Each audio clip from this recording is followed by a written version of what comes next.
시편 제18편 34절에서 35절까지 하나님의 말씀을 봉독해 올리겠습니다. 하나님께서 나에게 싸우는 법을 가르쳐 주시니 나의 팔이 노쇠로 된 강한 활을 당긴다. 주님께서는 나를 지키시는 방패를 나의 손에 들려주셨고 주님께서는 오른손으로 나를 강하게 붙들어 주셨습니다. 주님께서 이토록 보살펴 주시니 나는 큰 승리를 거둘 것입니다. 아멘. 맥주감사주일 본문으로 싸우는 것과 관계된 시편에 있는 내용을 본문으로 정했습니다.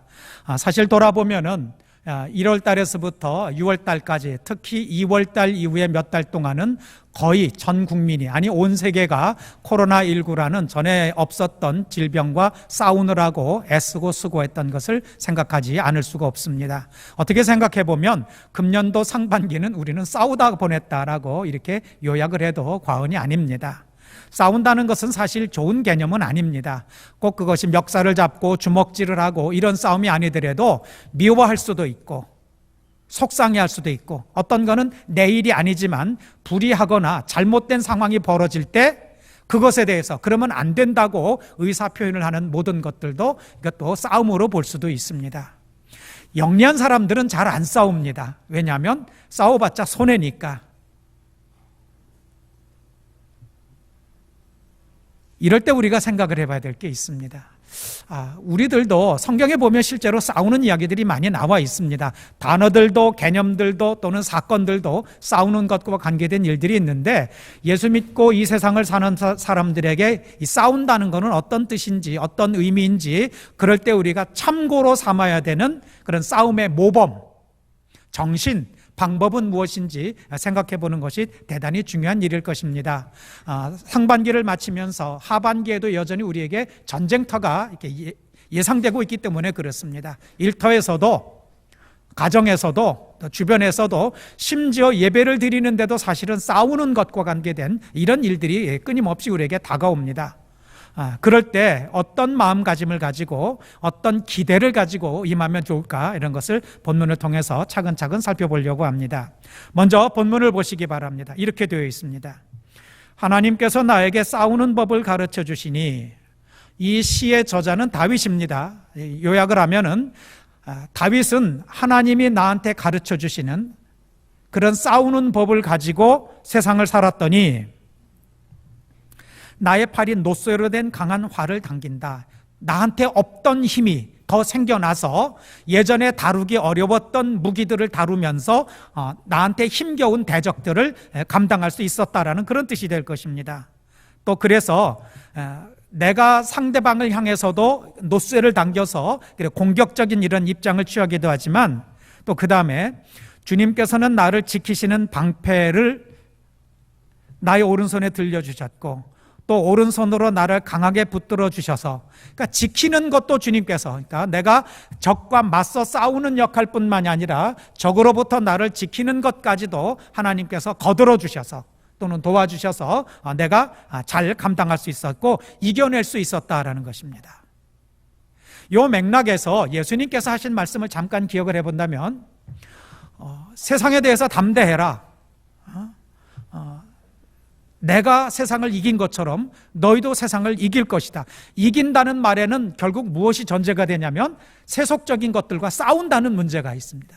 주님께서도 너희들이 앞으로 세상에 대해서 이렇게 싸움과 같은 그런 일들을 감당하면서 나갈 텐데, 내가 세상에 대해서 이겼으니 너희들도 이길 수 있다고 염려하지 말라고 이렇게 가르치셨던 것을 우리가 참조를 하시면 좋습니다. 다윗은 싸움을 잘했습니다.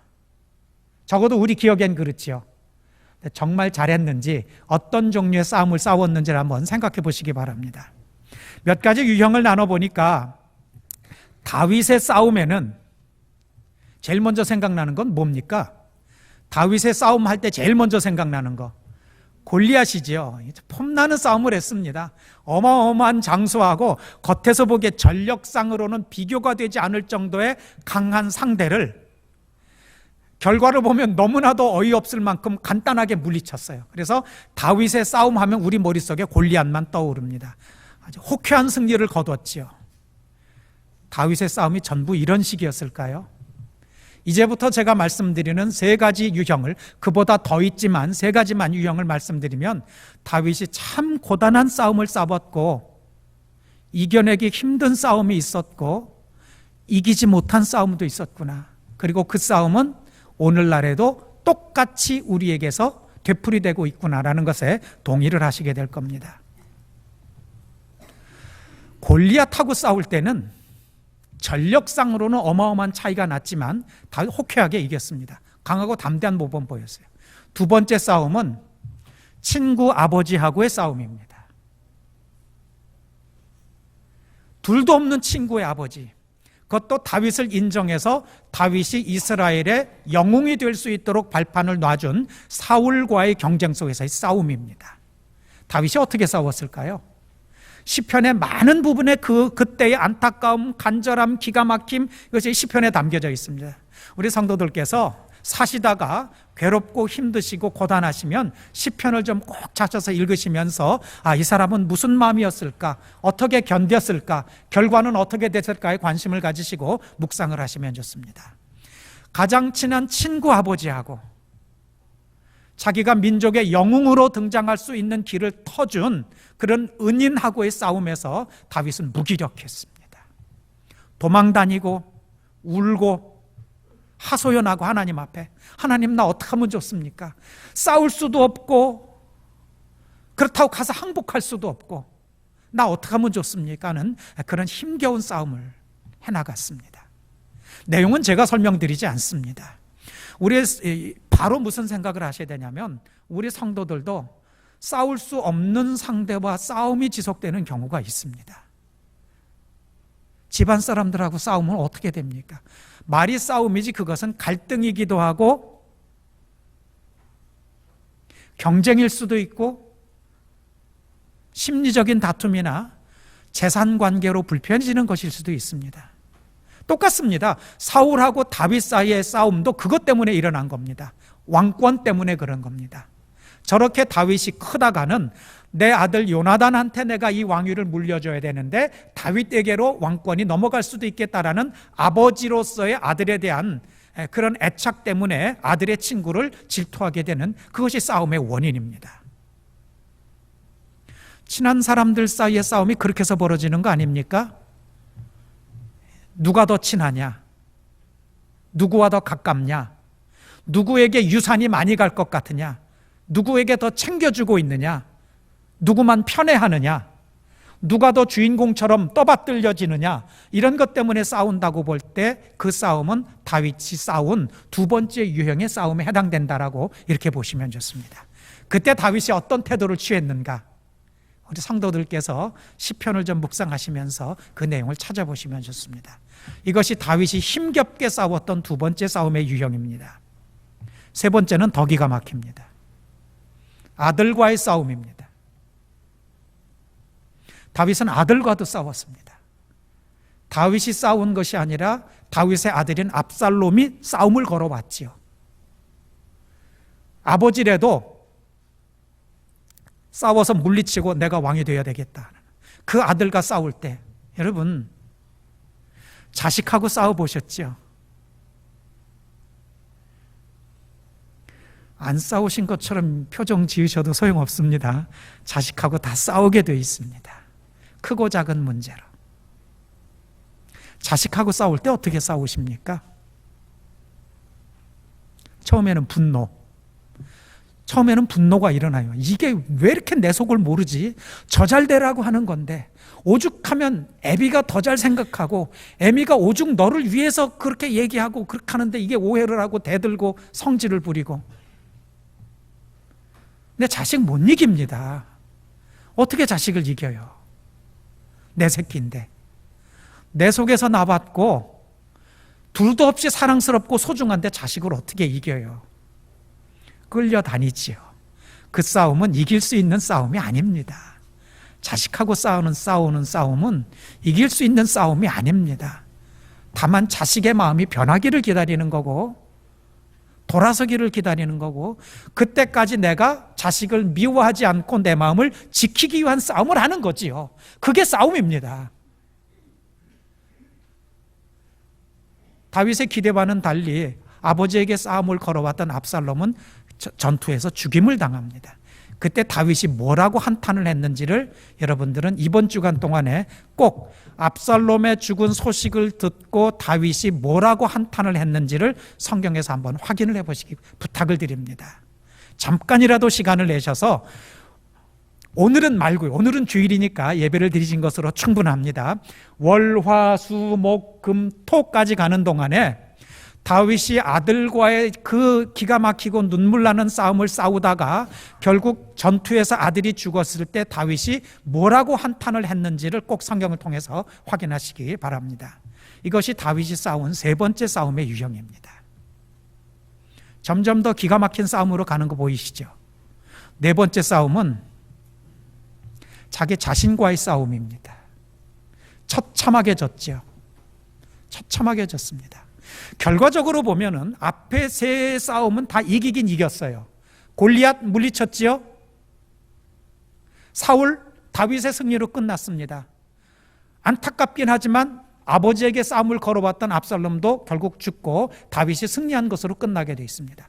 네 번째 싸움은 다윗이 졌습니다. 자기 자신과의 싸움입니다. 짐작하시는 대로 밧세바, 우리아의 아내의 여자에게 마음을 빼앗겨서 결국은 간통을 하게 되는데 그 싸움에서는 다윗이 졌습니다. 평생에 한이 될 만한 그런 일이었죠. 성경을 찾아보면 다윗이 목욕하는 그 우리아의 아내 밧세바를 처음 본 것처럼 이렇게 묘사가 되어 있습니다. 그래서 그 왕궁 옥상에서 저 멀리로 여자가 이렇게 목욕하는 걸 보고 나서 저 여자가 누군지를 신하를 시켜서 이렇게 알아보게 이렇게 되어 있는데 저는 조금 다른 그림을 그려봤습니다. 다윗 정도 되는 사람이 여자 목욕하는 거 한 번 보고 그렇게 마음 홀라당 빼앗길 만큼 나약한 사람은 아니었을 거라고 생각을 합니다. 더군다나 밧세바의 그 이후의 행적을 보면은 너무 정치적이에요.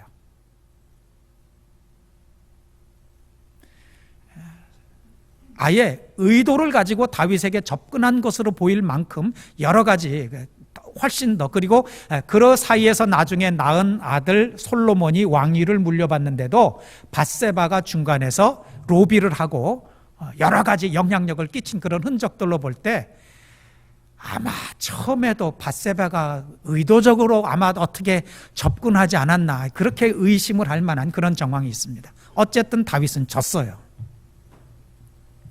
그러면 안 되는 겁니다.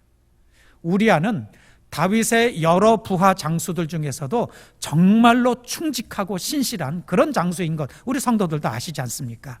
전쟁터에서 전황을 보고하기 위해서 그 수도에 왕이 계신 곳으로 와서 그 다음에 지금 요압 장군을 중심으로 해서 우리 군대가 블레셋 군대하고 이런 전투를 치르고 있습니다. 그러니까 왕이시여 걱정하지 마십시오. 힘들지만 우리가 잘 전투 치러서 이길 겁니다. 전황을 보고한 다음에 그래 먼 데서부터 전투하고 여기까지 와서 피곤하니까 너 집에 가서 그러면 자고 그 다음 내일 다시 전쟁터로 복귀해라. 그렇게 이제 했습니다. 그 다음날 다윗이 보니까 우리아가 집으로 간 것이 아니라 왕궁 문 앞에 있어요. 다윗이 놀랬지요. 왕궁 문 앞에서 어떻게 집에 가서 좀 그래도 하루라도 편히 쉬고 그러고 돌아가지 왜 거기 있느냐. 그때 우리아가 이런 말을 합니다. 장군 요압과 내 밑에도 군졸들이 있고 지금 전투가 벌어지고 있는데 내가 전황을 보고하기 위해서 왕께로 와서 여기 지금 예루살렘에 있기는 하지만 어떻게 집에 가서 편한 침대에서 집사람하고 그냥 집에서 그러고 있다가 갈 수가 있겠느냐고. 여기서 보초 섰는 거라고. 그런 사람을 배신하고 죽입니다. 다윗 자신과의 싸움에서 졌습니다. 그러고 나서는 시편에다가는 하나님께서 나에게 싸우는 법을 가르쳐 주시니 나의 팔이 노쇠로 된 강한 활을 당긴다고 이렇게 시를 써도 되는 거냐라는 거지. 이 시만 읽으면 골리앗하고의 싸움 생각나지요. 사울하고의 싸움도 뭐 그런 대로 봐줄 수 있습니다. 그럼 압살롬하고의 싸움에서는 자기 자신과의 싸움에서는 어떤 결과가 됐는데 나를 지키시는 방패를 나의 손에 들려주셔서 주님께서는 오른손으로 나를 강하게 붙들어 주셔서 이겼나요, 다윗이요? 더 중요한 싸움에서는 진 거 아닙니까?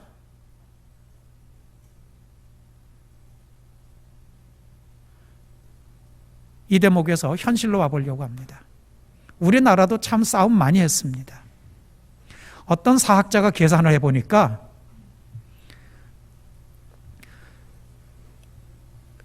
우리 한민족이 나라를 세운 후에 조선 왕조가 망하기까지 약 1000번 정도를 싸웠답니다. 외적들과 1000번 정도를 싸웠는데 이긴 게 별로 없어요. 주로 우리는 졌습니다. 적들이 쳐들어오면은 싸우다 대개는 졌어요. 무슨 뭐 강감찬이 이긴 것도 있고 을지문덕이 이긴 것도 있지만은 대부분은 우리는 졌습니다. 그래도 그 다음이 중요합니다. 더 중요한 건 지면서도 이기고 살아나왔다는 거예요. 이기기만 해서 오늘날까지 살아온 게 아니라 우리 민족은 참 묘합니다. 지면서도 견뎌왔고 지면서도 버텼고 지면서도 발전해왔다는 겁니다. 6.25 전쟁, 우리 이길 수 없었던 것 아닙니까? 우리 힘만으로 이긴 것도 아니지 않습니까? 하지만 이겨내고 감당하고 아주 폐허처럼 망가진 데서부터 나라를 일으켜서 세상에 유례가 없는 그런 경제적으로 사회적으로 이번에 보니까 문화적으로도 세상 어떤 나라에 뒤지지 않는 그런 나라로 우리는 이겨나왔더라라는 거죠. 어떻게 이겼을까요? 계속 지기만 했는데 이겼어요. 코로나19와도 지금 가장 성공적으로 이기고 있는 나라가 우리나라입니다. 여러분, 코로나19라는 바이러스가 어떤 적인지 아셔요? 그 공산당하고 비교할 수 있는 게 아닙니다. 몽골 군대하고 비교할 수 있는 게 아닙니다. 임진왜란과 비교할 수 있는 게 아닙니다. 이건 무슨 뭐 적군이 있고 어떻게 하면 이기는 방법이 있는데 바이러스는 이길 수 있는 방법이 없는 겁니다. 중학생이나 고등학생들은 배우겠지만 바이러스는 생명체가 가지는 4가지 특징 중에 2가지밖에 없습니다. 그래서 생물학자에 따라서는 바이러스를 이걸 생명으로 봐야 돼, 생물로 봐야 될지 무생물로 봐야 될지 그것 자체가 모호한 그런 대상입니다. 그러니까 생명인지 아닌지도 모르는 거하고 어떻게 싸워요? 지금도 싸우는 방법 없습니다. 아시겠지만 이 전문가 이은정, 바이러스와는 싸우는 방법이 없어요. 즉 치료제가 없습니다. 바이러스를 죽일 수 있는 물질이 없어요.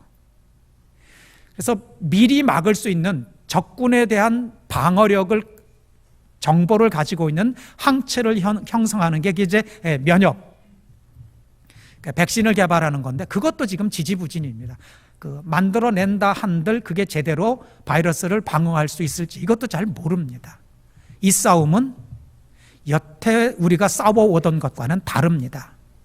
지긋지긋한 가난하고 싸우던 것과도 다르고 참 눈에 가시처럼 밉고 얄미운 일본하고 이 싸우는 거하고도 다르고 같은 백성이면서도 철천지 원수처럼 죽기 살기로 싸웠고 지금도 불편한 이북 공산당과 싸우는 것과도 또 다릅니다. 최근에 읽은 7권의 책 중에서 3권이 바이러스 사태 이후에 대한 그런 책들이었습니다. 3권의 내용을 요약해 보면 중심적으로 두드러지는 단어가 2단어가 있어요. 코로나19 사태 이후에 우리나라 사회 또는 전 세계 인류가 어떤 식으로 대처하고 전개돼야 될까에 핵심되는 그 단어, 키워드가 2개가 있었어요. 여러분 다 아시는 거예요. 첫 번째는 비대면, 2번째는 비접촉. 코로나 사태 이후에 사람들에게 다가오는 변화된 환경의 특징을 2가지로 요약했는데 만나지 말아야 되고 만지거나 아니면 소통하고 이런 거 없이, 그러니까 물건 사고 파는 것도 뭘로 합니까? 온라인으로 하는 그런 쪽입니다. 음식도 음식점에 가서 먹는 것보다는 이제 주문하는 식으로, 이런 식으로 바뀌게 되는 거죠. 다른 거는 바뀔 수 있고 마침 그것과 맞추어서 스마트폰이나 애플리케이션이나 여러 가지 그런 서비스들이 개발되어 있어서 웬만큼은 그런 것들은 감당할 수 있을 겁니다. 모이지 않으면 의미가 없는 것들은 어떡합니까? 오히려 병원도 비대면 비접촉 진료가 가능하고 또 그쪽으로 지금 열려가고 있습니다. 학교도 비대면 비접촉의 방식으로 교육이 어느 정도는 아직은 좀 서투르지만 그쪽도 가능해서 온라인 수업이 계속해서 발전하고 있습니다. 예배는요? 신앙생활은 어떡합니까? 물론 신앙생활도 온라인으로 할 수 있습니다. 안 만나도 신앙생활 할 수 있고 모이지 않아도 예배 드릴 수 있습니다. 하지만 예배의 정신 자체가 만나는 겁니다. 만나는 거.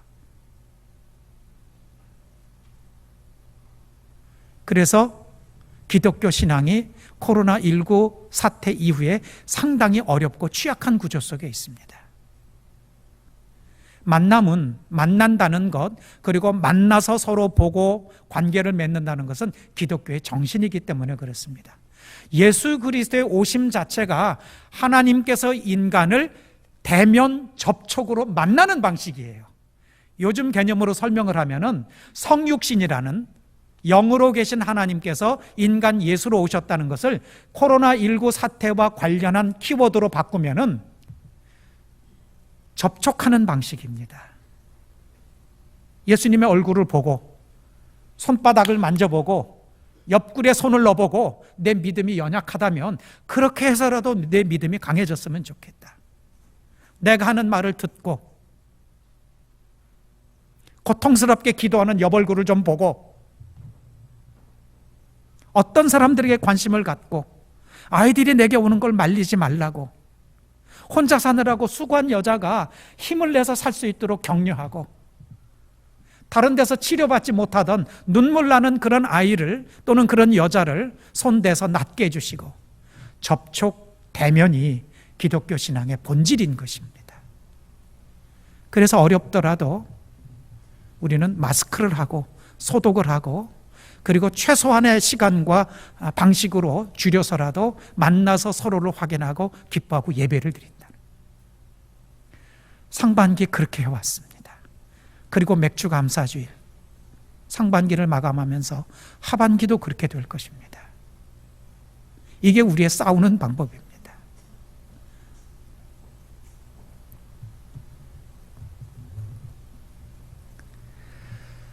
이럴 때 신앙이 우리에게 주는 것은 성경 안에 들어있구나, 이런 상황이. 이겨낼 수 있다는 겁니다. 왜냐하면 하나님이 보고 계시니까.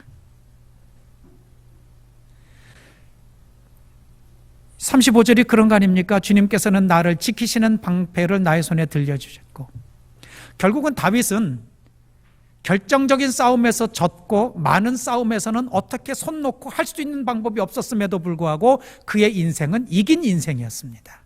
승리하는 인생이었어요. 오늘 이 34편, 35편은 종합적으로 결과적으로 내가 실수도 많이 했고 민망하기도 하고 창피하기도 하지만 결국 그것이 진 것이 이긴 것이었고 아무것도 못하고 손 놓고 안타까워서 눈물 흘린 것이 이기는 방법이었구나를 깨달은 그런 감사가 되게 됩니다. 설교를 마칠 때 다른 시편의 한 군데를 더 읽어드리려고 하는데 우리 성도들이 이 내용을 기억하시면 좋겠습니다. 기도하셔야 됩니다. 기다리시면서. 정말 좋은 방법이 생각나지 않을 때 예수 믿는 사람들이 해야 될 것은 한 번 더 말씀드립니다.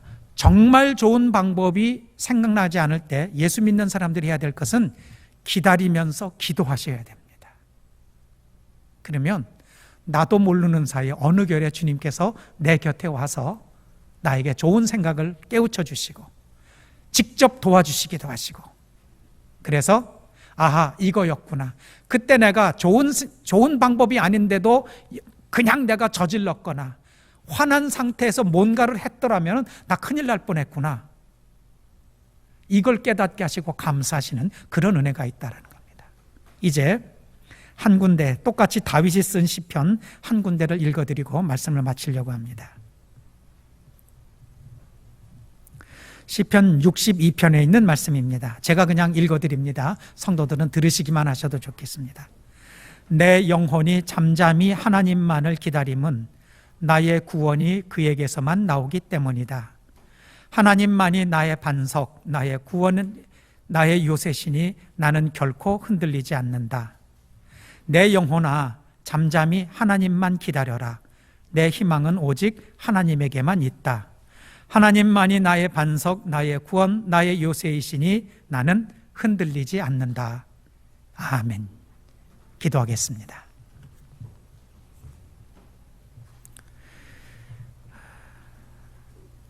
귀한 지혜와 슬기로움으로 우리를 가르쳐 주신 하나님 아버지, 요즘은 어디를 가든지 싸우는 것과 같은 세상입니다.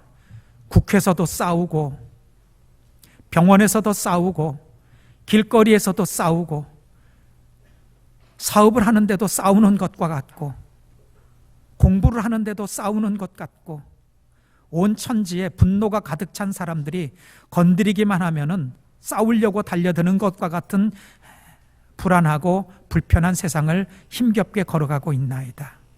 그렇게 저희가 2020년도 전반기를 마치고 오늘 맥주감사주일 예배를 드립니다. 감사하는 마음이 있다 하지만 걱정스러운 마음도 많습니다. 그런 우리에게 싸우는 법을 가르쳐 주시는 말씀으로 일깨워 주시니 감사를 드립니다. 잘 싸우기를 원합니다. 덮어놓고 화를 내고 부딪히고 저지르는 싸움이 아니라 나의 구원이 하나님께서 오는 것임을 생각하여서 그 상대가 그럴 수 없는 사람이라 하더라도, 가족이라 하더라도, 심지어는 자녀이거나 자기 자신이다 할지라도 주님을 의지해서 이겨내는, 결과적으로 승리하고 세상에 밀리지 않고 세상에 대해서 승리를 선언할 수 있는 그런 사람들 되게 도와주시옵소서. 믿음의 근거가 성경에 하나님의 뜻의 말씀에 있사오니 세상이 온통 편리한 대로 간다 하더라도 성경에 그러지 말라고 하는 것은 우리는 하지 않고 그러라고 한 것은 지키면서 하나님께서 예수 그리스도를 통하여 우리를 만나주시고 접촉해 오시는 것처럼 온통 비대면 비접촉으로 가는 세상이 되더라도 예수 믿는 사람들, 신실하고 감사하고 고마운 우리 성도들 눈이라도 마주치며 감사하고 함께 모여 예배드림으로 말미암아 그리스도의 몸된 교회를 2020년 하반기에도 슬기롭고 그리고 지혜롭게 잘 지켜나갈 수 있도록 은혜 내려 주시옵소서. 예수님 이름 받들어 기도드립니다. 아멘.